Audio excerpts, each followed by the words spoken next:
A'udzu billahi minasyaitonir rajim. Bismillahirrahmanirrahim.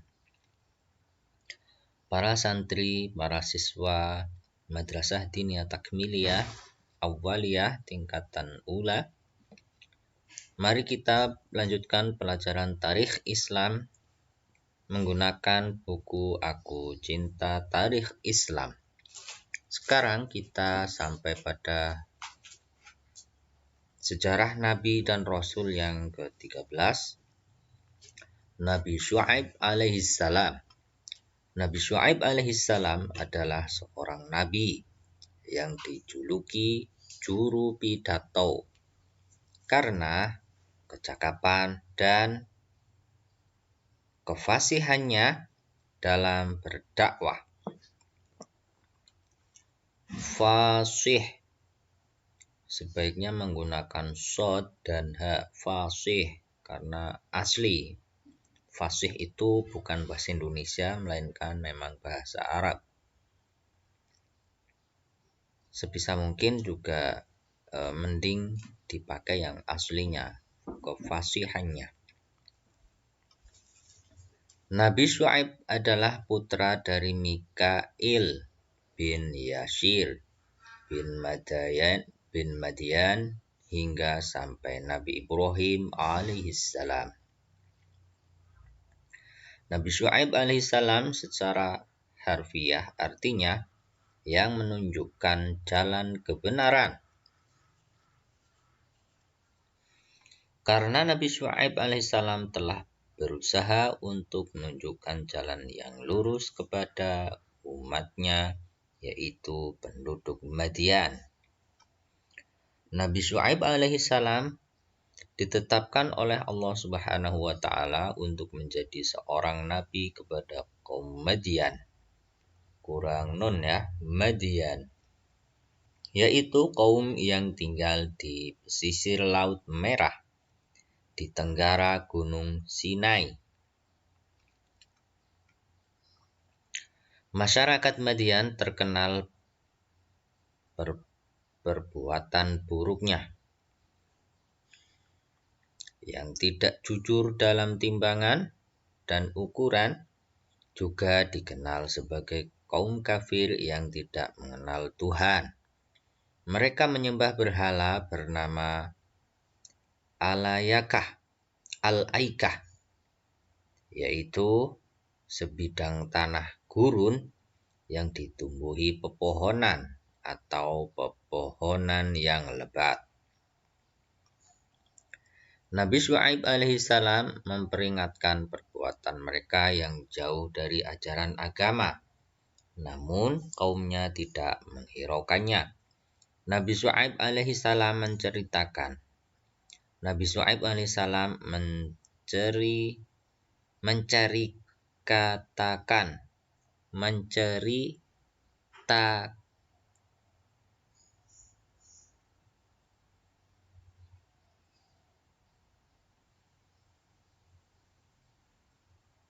menceritakan, ini kafnya dibuang ya biar nggak menyulitkan untuk dibaca.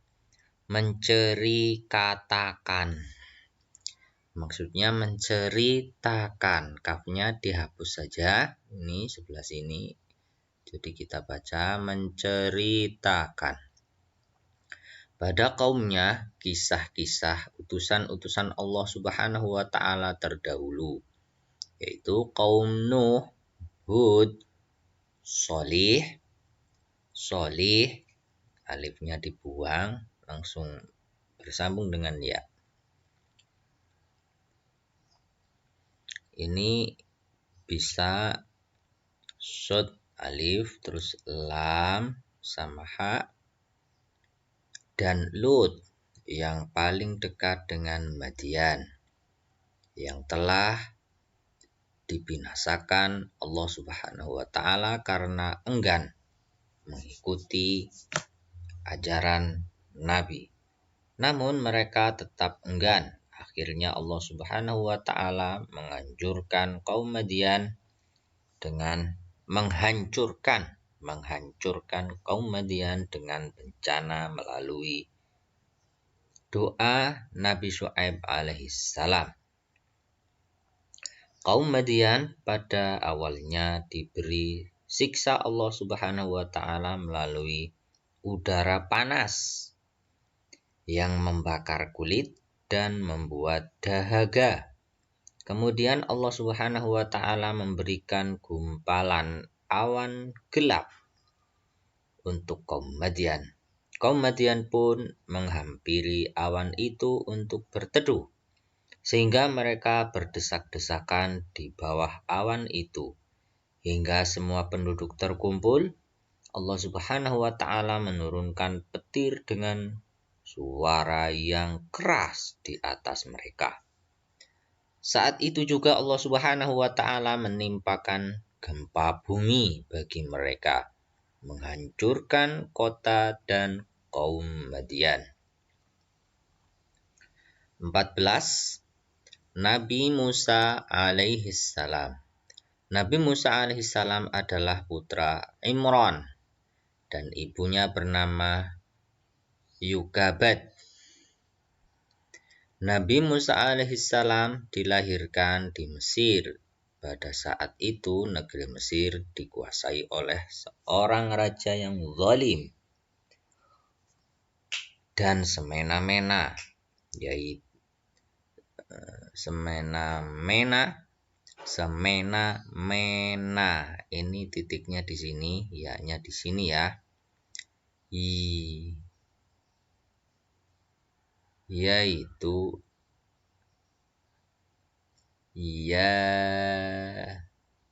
ini semena-mena langsung ya, tidak pakai ya. Harusnya dikasih ya di sini.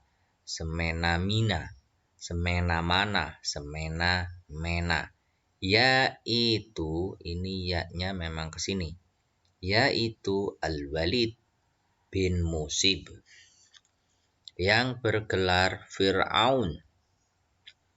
Selain zalim, Fir'aun juga sangat arogan. Dia menganggap dirinya sebagai Tuhan dan sangat takut kekuasaannya akan hilang. Apalagi ketika ada para normal yang menafsirkan mimpi Fir'aun. Fir'aun bermimpi Mesir terbakar dan semua penduduk mati kecuali orang Israel. Tafsir mimpi itu adalah bahwa akan ada lelaki Israel yang akan merebut kekuasaan Fir'aun. Maka Fir'aun pun memerintahkan agar semua anak bayi laki-laki yang lahir dibunuh.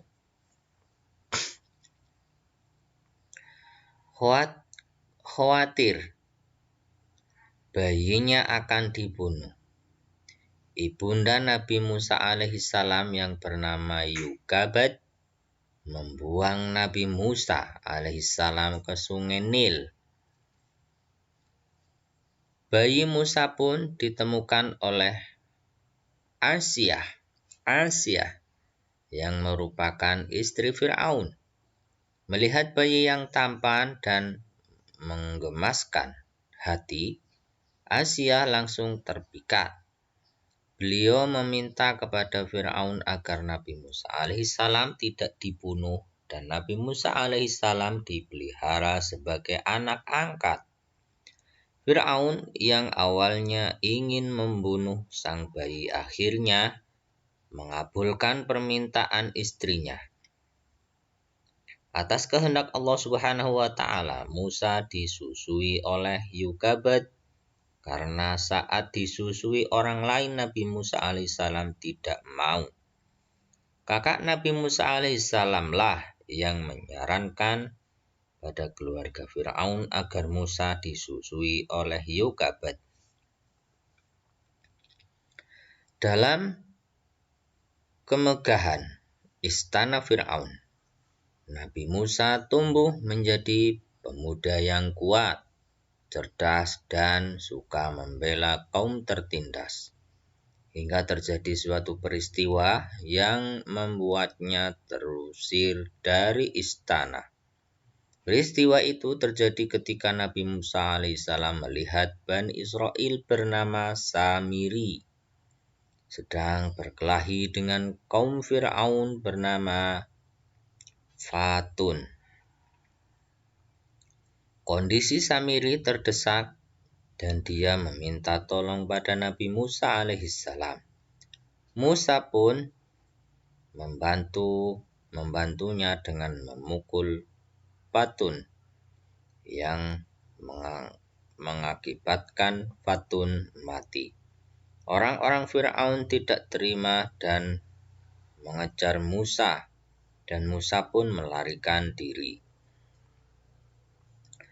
Dalam pelarian diri inilah Musa bertemu dengan Nabi Syuaib alaihissalam dan putrinya.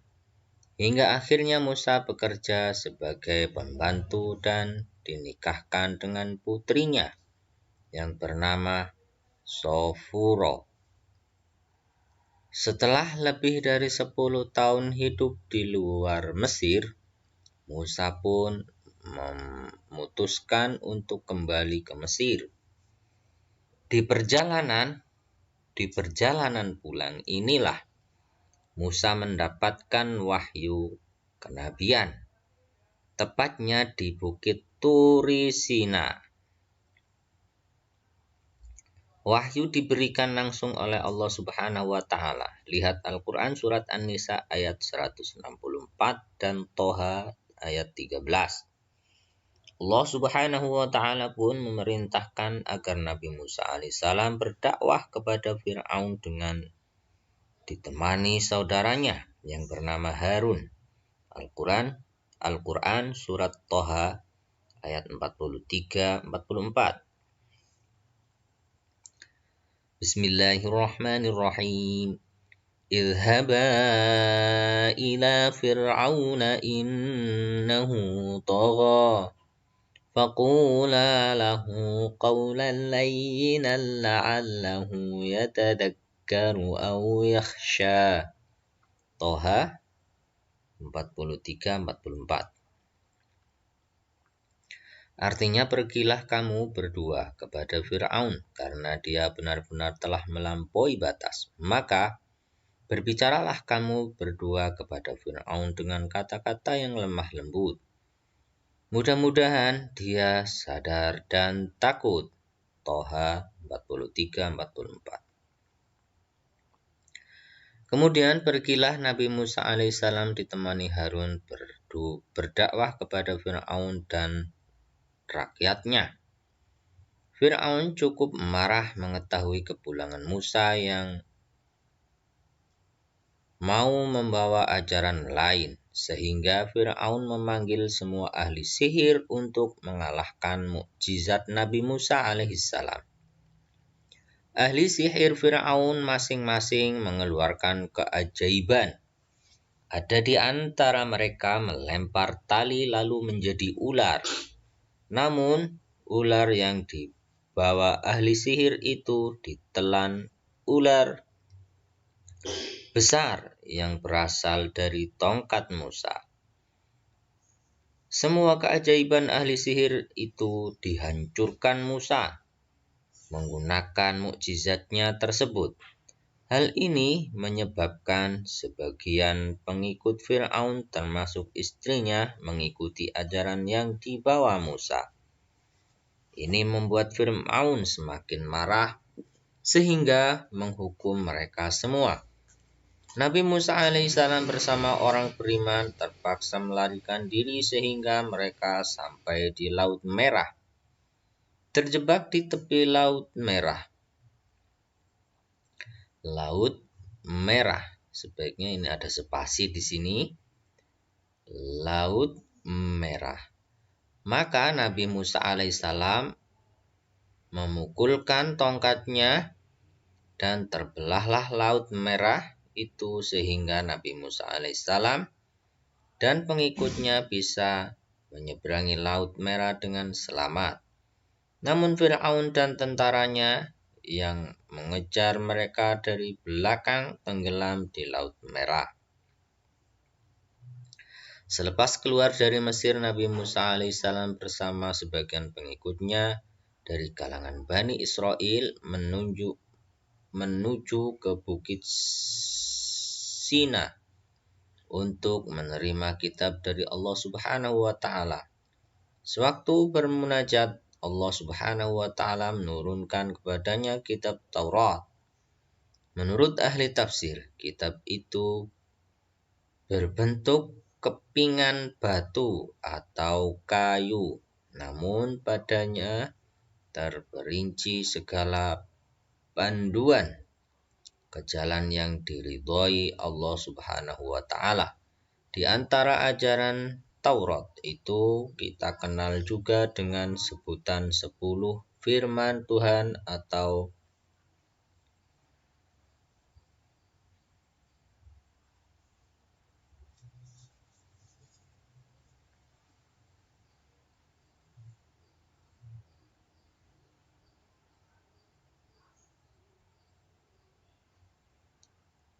Tahyutin Cumandemen. Bacanya gimana ini? Tahyutin Cumandemen. Tahyutin Commandment. Musa mendapatkan julukan kalam Allah yang artinya orang yang diajak bicara oleh Allah Subhanahu wa taala. Bahkan tidak jarang dia berdialog dengan Allah. Dialog antara seorang hamba yang sangat dekat dengan sang kekasih yang maha pengasih. Nabi Musa alaihissalam wafat pada usia 120 tahun dan dimakamkan di daerah Gunung Turi Sina. 15. Nabi Harun alaihissalam. Nabi Harun alaihissalam adalah saudara Nabi Musa bin Imran bin Quhas bin Azar bin Lawi bin Yakub bin Ishaq bin Ibrahim. Beliau adalah kakak Nabi Musa dan diutus untuk membantu Musa menyeru Bani Israel ke jalan yang benar. Nabi Harun alaihissalam diutus menjadi nabi dan rasul karena doanya Nabi Musa alaihissalam. Bismillahirrahmanirrahim. Waj'alni waziran min ahli. Toha 29, artinya dan jadikanlah untukku seorang pembantu dari keluargaku. Toha 29. Kemudian firman Allah Subhanahu wa taala, dan kami menganugerahkan kepadanya sebagian rahmat kami, yaitu saudaranya Harun menjadi seorang nabi. Nabi Musa dan Nabi Harun hidup dan berjuang pada masa yang sama dan menghadapi kaum yang sama, yaitu Bani Israel, yang pada saat itu sudah menyimpang dari ajaran Allah Subhanahu wa taala. Mereka dipimpin oleh seorang raja yang ingkar murka, yaitu Fir'aun, yang mengaku dirinya sebagai Tuhan. Jadi, tugas Nabi Harun alaihissalam adalah membantu Nabi Musa alaihissalam dalam dakwah kepada Bani Israel. Sampai suatu ketika Nabi Musa alaihissalam diperintahkan Allah Subhanahu wa taala untuk pergi ke Gunung Sinai selama 30 hari dan ditambah 10 hari, maka dakwahnya sepenuhnya digantikan oleh Nabi Harun. Sebelum Nabi Musa pergi ke bukit itu, dia berjanji kepada kaumnya tidak akan meninggalkan mereka lebih dari 30 hari. Tetapi Nabi Musa alaihissalam tertunda 10 hari karena terpaksa mencukupkan 40 hari puasa. Bani Israel kecewa dengan lamanya Musa kembali kepada mereka. Ketiadaan Musa membuat mereka seolah-olah dalam kegelapan, dan ada antara mereka berpikir berlebihan dengan menyangka dia tidak akan kembali lagi.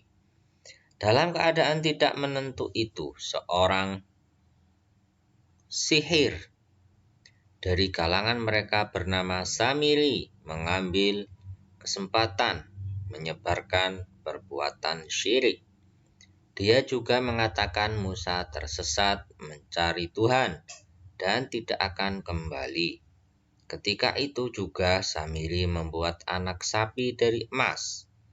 Dia memasukkan segumpal tanah, kemudian Samiri menyeru kepada orang ramai, "Wahai kawan-kawan, rupanya Musa sudah tidak ada lagi dan tidak ada gunanya kita menyembah Tuhan Musa itu. Sekarang mari kita sembah anak sapi yang diperbuatkan daripada emas ini. Ia dapat bersuara dan inilah Tuhanmu, kita yang patut disembah." Nabi Harun berusaha mencegah Bani Israel untuk tidak berbuat musyrik, apalagi sampai menyembah patung anak sapi. Tetapi usaha Nabi Harun alaihissalam tidak berhasil karena semakin banyak saja Bani Israel yang menyembah patung anak sapi itu. Selepas itu Musa kembali dan melihat kaumnya menyembah patung anak sapi.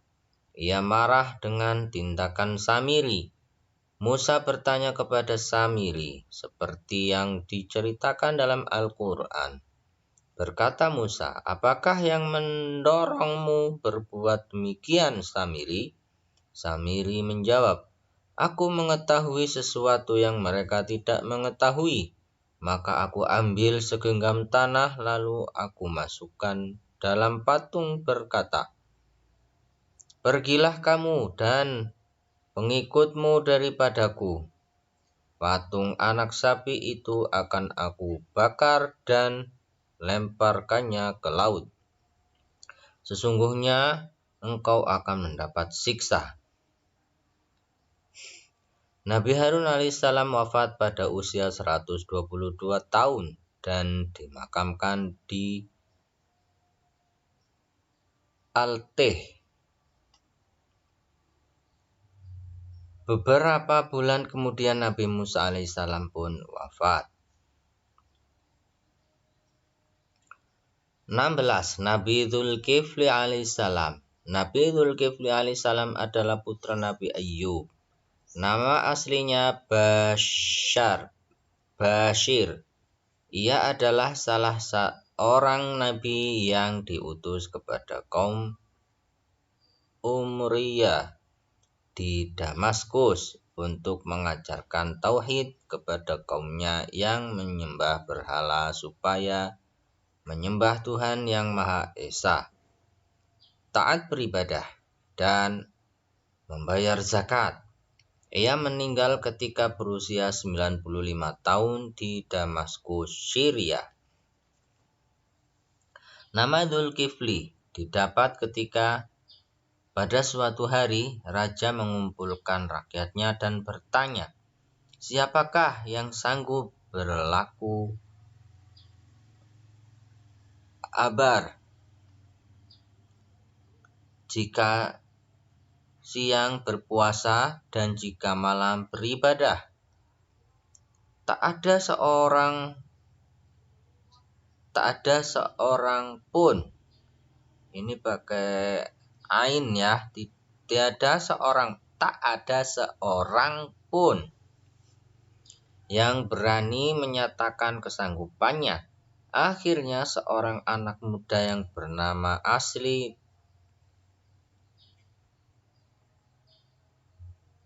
Bashar. Kalau tulisannya seperti ini kita bacanya Bashir.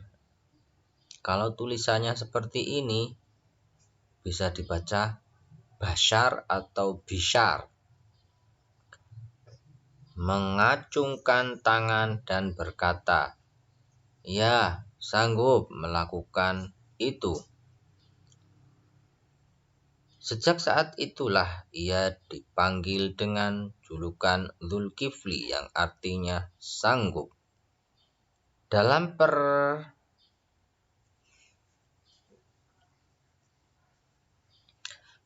perkembangan selanjutnya, Nabi Dzulkifli alaihissalam menjadi seorang raja yang adil dan bijaksana.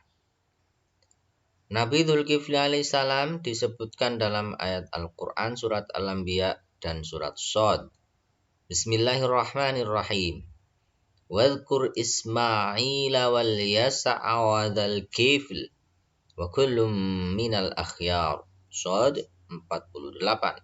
Artinya, dan ingatlah akan Ismail, Ilyasa, dan Dzulkifli.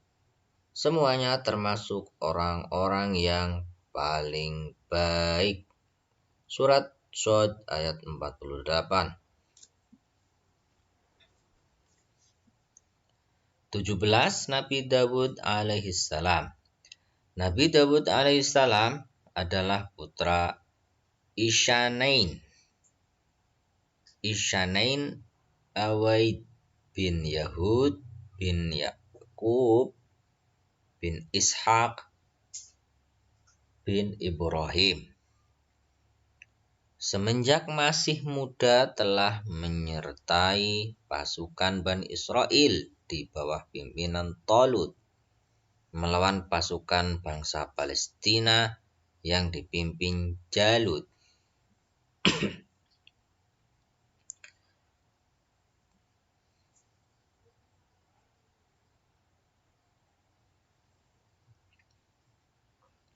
Dawudlah yang berhasil membunuh Jalut, sehingga dipuji sebagai pahlawan perang. Setelah Raja Talut meninggal, Dawud menggantikan sebagai raja. Allah Subhanahu wa Ta'ala mengangkat Dawud sebagai nabi dan rasulnya. Kepadanya lah diturunkan mukjizat, kecerdasan akal, mengerti bahasa burung, dan melembutkan besi hanya dengan menggunakan tangan kosong. Dan Dawud juga memiliki suara yang paling merdu dari semua suara manusia. Suara umat manusia. Nabi Dawud alaihissalam membuat baju dari besi untuk berperang. Baju besi untuk dibuatnya untuk dijual. Baju besi itu dibuatnya untuk dijual. Dawud yang mulai pembangunan Bait Suci, yaitu Baitul Muqaddas, yang diselesaikan oleh naiknya Sulaiman, yang kemudian sekarang menjadi tempat Masjidil Aqsa. Aqsa pakai huruf shad ya, bukan aqha. Masjidil Aqsa. Dawud meninggal dalam usia 100 tahun dan dikebumikan di Baitul Muqaddas. Kebiasaan puasa Nabi Dawud alaihissalam adalah puasa sehari dan berbuka sehari. Rasulullah Shallallahu alaihi wasallam menjelaskan manfaat puasa Dawud. Nabi Dawud alaihissalam berpuasa sehari dan berbuka sehari sehingga dia tidak akan kabur ketika berjumpa dengan musuh. Rangkuman 1. Nabi Syuaib diutus Allah Subhanahu wa Ta'ala kepada kaum Madian, kaum yang terkenal perbuatan buruknya, suka mengurangi timbangan dan takaran, dan mereka adalah penyembah berhala, Al-Aikah namanya. 2. Kaum Ad akhirnya dihancurkan Allah dengan petir dan gempa bumi yang dahsyat. 3. Nabi Musa adalah seorang nabi yang paling banyak disebut dalam Al-Quran. Dalam dakwahnya, Nabi Musa alaihissalam menghadapi seorang raja yang sangat kejam, yaitu Fir'aun. Tetapi Nabi Musa alaihissalam tidak gentar menghadapinya. Berbagai jawaban lain pun dialaminya. Berbagai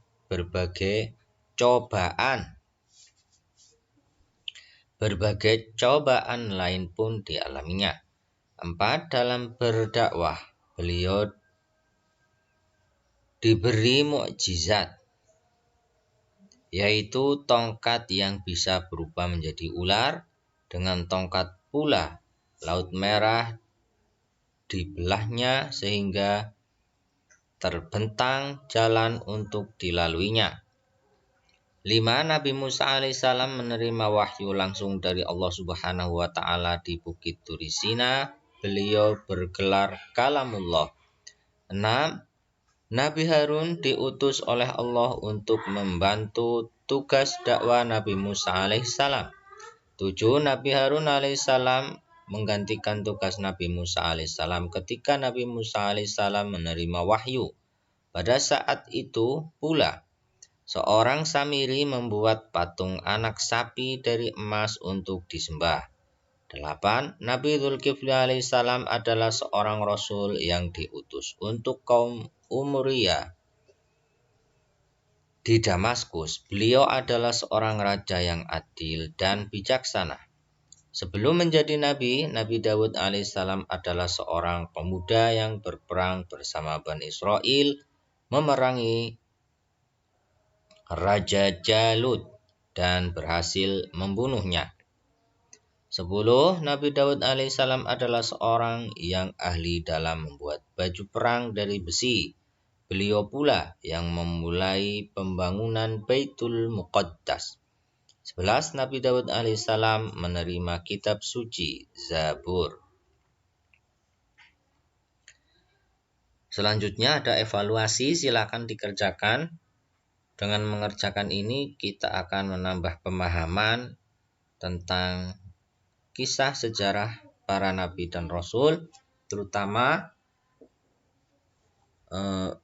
nabi-nabi yang baru saja kita pelajari. Ada Nabi Musa, Nabi Harun, Nabi Dzulkifli, Nabi Syuaib.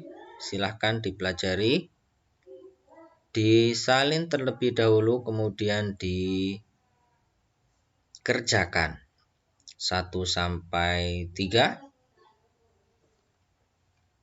4, 5, 6, 7, 8, 9, 10, 11, 12, 13, 14, 15. Pilihan ganda ada alif, ba, jim, dal, a, b, c, d ya. Selanjutnya ada yang ba, isilah titik-titik di bawah ini dengan benar. 1 sampai 9 silahkan disalin terlebih dahulu, kemudian dikerjakan. Berikutnya ada soal yang jim. Jawablah pertanyaan-pertanyaan di bawah ini. Ada 5 soal. Silahkan dikerjakan, disalin terlebih dahulu, kemudian dikerjakan. Apabila menemui kesulitan, bisa bertanya kepada guru, orang tua, atau para kiai, atau ustadz dan ustadzahnya masing-masing. Semoga bermanfaat. Kita lanjutkan insya Allah pada pertemuan berikutnya, pada video yang lain, yaitu ke kisah Nabi Sulaiman, insya Allah. Subhanakallahumma bihamdika asyhadu an la ilaha illa anta astaghfiruka wa atubu ilaik. Wal afu minkum. Wassalamualaikum warahmatullahi wabarakatuh.